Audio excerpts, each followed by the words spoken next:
नमस्कार दोस्तों, finally Airtel ने एक बार फिर से अनएक्सपेक्टेड टैरिफ हाइक करके दिखा दी है इंडिया के लोगों को कि किस तरीके से लोअर इनकम लोगों से पैसे ज़्यादा से ज़्यादा लिए जा सकते हैं। और इंडिया में कोई सा भी टेलीकॉम ऑपरेटर है जो एक्चुअली रिचार्ज न्यू इंट्रोड्यूस करता है या चेंज करता है तो पहले ट्राई से डिस्कशन करना होता है। लेकिन आप कमेंट में एक चीज़ ज़रूर बताना, ट्राई है कहाँ पे, उसका कुछ अता ही पता नहीं है। और टेलीकॉम कंपनियां अपनी मर्जी से प्राइस को अप एंड डाउन करती रहती हैं। यहाँ पे सबसे ज़्यादा इंपॉर्टेंट है, तब ट्राई ने साफ तौर पे कहा था कि टेलीकॉम ऑपरेटर्स को वॉइस ओनली प्लान लेके आने, तो उसमें सबसे बड़ा मजाक टेलीकॉम ऑपरेटर्स ने करा था। फिर सबसे बड़ा मजाक ट्राई ने करा है, एक एक्स पे पोस्ट कर दिया कि अभी टेलीकॉम कंपनियों ने जो भी वॉइस ओनली प्लान लॉन्च करे हैं उसे अभी रिपोर्ट नहीं किया गया है ट्राई को, तब रिपोर्ट करेगा तो ट्राई फाइनल डिसीजन लेगा। उस पोस्ट को विथिन 3 आवर्स के अंदर डिलीट कर दिया गया था।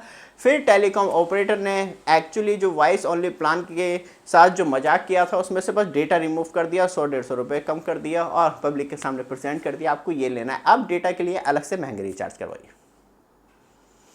सच में इंडियन टेलीकॉम सेक्टर में अलग ही तरीके का मजाक चलता रहता है। फिर उसके बाद ना कभी ट्राई की कोई प्रेस रिलीज आई उस रिचार्ज को लेके, और स्पेशली ट्राई ने फिर कुछ नहीं कहा, तब से साइलेंट है। और कहीं ना कहीं कस्टमर्स पे जो लॉन्ग वैलिडिटी रिचार्ज करवाते थे, कहीं ना कहीं उन कस्टमर्स पे मार पड़ी।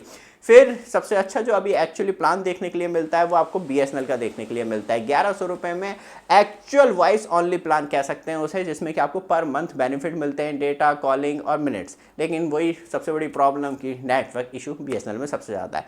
वापस आते हैं टॉपिक पे, अनएक्सपेक्टेड हाइक जो है वो किन लोगों पे सबसे ज़्यादा पड़ेगी? उन लोगों पे सबसे ज़्यादा पड़ेगी जो पर डे इनकम करते हैं, दिहाड़ी मजदूरी कर रहे हैं या अनएक्सपेक्टेड वेरियस वे हैं आज की डेट में कमाने के, उन लोगों को। और वो अपना घर का खर्चा, अपना पर्सनल खर्चा, उसके बाद थोड़ा बहुत अमाउंट जो है वो टेलीकॉम ऑपरेटर्स को देते हैं। मतलब बात करी जाए तो वही 12-13 हज़ार रुपये कमाने वाले व्यक्ति। और कहीं ना कहीं एयरटेल ने एक ऐसा हथौड़ा उन लोगों के ऊपर मार दिया है, अपने सब्सक्राइबर्स के ऊपर, कि हाँ अब ज़्यादा पैसे आपको पे करने पड़ेंगे।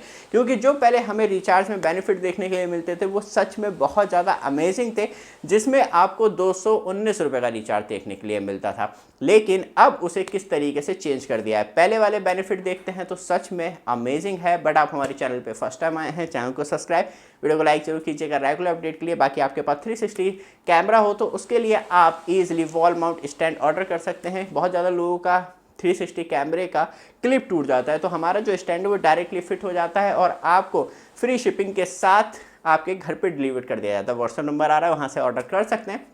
और भी बहुत सारे प्रोडक्ट हैं वो चेक कर सकते हैं, आपके लिए सब कुछ अवेलेबल है। वापस आते हैं टॉपिक पे। सबसे ज़्यादा इंपॉर्टेंट है जो 219 रुपये वाला पहला प्लान हमें देखने के लिए मिलता था, जिसमें कि स्पेशलाइज बात करी जाए तो आपको 3 GB डेटा मिलता था, अनलिमिटेड कॉल मिलते थे, 30 डेज़ की वैलिडिटी मिलती थी, 300 SMS मिलते थे और सबसे ज़्यादा इंपॉर्टेंट 5 रुपये का टॉक टाइम भी देता था एयरटेल। एक अच्छा रिचार्ज था फुल मंथ चलाने के लिए। फिर एयरटेल अपना 100% दिमाग यूज़ करता है लोगों से ज़्यादा पैसे निकालने के लिए, और उसे अब अपग्रेड कर देता है। 219 रुपये के रिचार्ज में 3 GB डेटा देता है, अनलिमिटेड कॉल देता है, वैलिडिटी को कम करके 28 दिन कर देता है, 300 SMS मिलते हैं।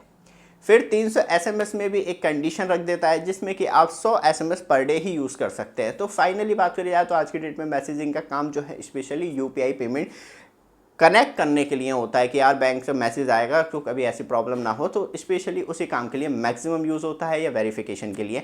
बट यहाँ पे जो इफेक्ट पड़ा है, एक तो 5 रुपये का टॉक टाइम कम कर दिया, 2 दिन कम कर दिया, तब हम 30 डेज़ की वैलिडिटी के हिसाब से जाते हैं तो इसकी जो वैल्यू थी 219 रुपये की रिचार्ज की वो 7 रुपये 30 पैसे थी। अब 28 दिन के हिसाब से जाएंगे तो आपको 7 रुपये 82 पैसे। लेकिन याद रखना 5 रुपये का टॉक टाइम भी कम कर दिया, मतलब रिचार्ज खत्म हो गया तो उस 5 रुपये के टॉक टाइम को यूज़ कर सकते थे, लेकिन अब वो भी नहीं कर सकते, क्योंकि जिस तरीके से एयरटेल ने बिगेस्ट माइंडसेट से लोगों की जेब से ज़्यादा पैसे निकालने की कोशिश की है, तो अब कहीं ना कहीं आपको 28 डेज़ की वैलिडिटी में ज़्यादा पैसे पे करने पड़ेंगे, जो आप अभी तक 30 डेज़ की वैलिडिटी के मज़े ले रहे थे। क्या करा है एयरटेल ने समझ में नहीं आया, और ट्राई कहाँ है अब भी मेरा यही क्वेश्चन है। उसे कहीं ना कहीं पूछना चाहिए ऐसा विचार क्यों आया, ऐसी धारणा क्यों आई, और क्यों 2 दिन से स्पेशली लोअर इनकम पीपल्स जो एक्चुअली रिचार्ज करवा रहे थे उनके ऊपर मार मारने की क्या ज़रूरत थी। आप स्पेशली 3500 रुपये वाले रिचार्ज में उसे 3600 का कर देते, 3700 का कर देते, मज़ा तो तब आता। ये वीडियो आपको अच्छी लगे, रेगुलर अपडेट के लिए चैनल को सब्सक्राइब, वीडियो को लाइक जरूर कीजिएगा। धन्यवाद।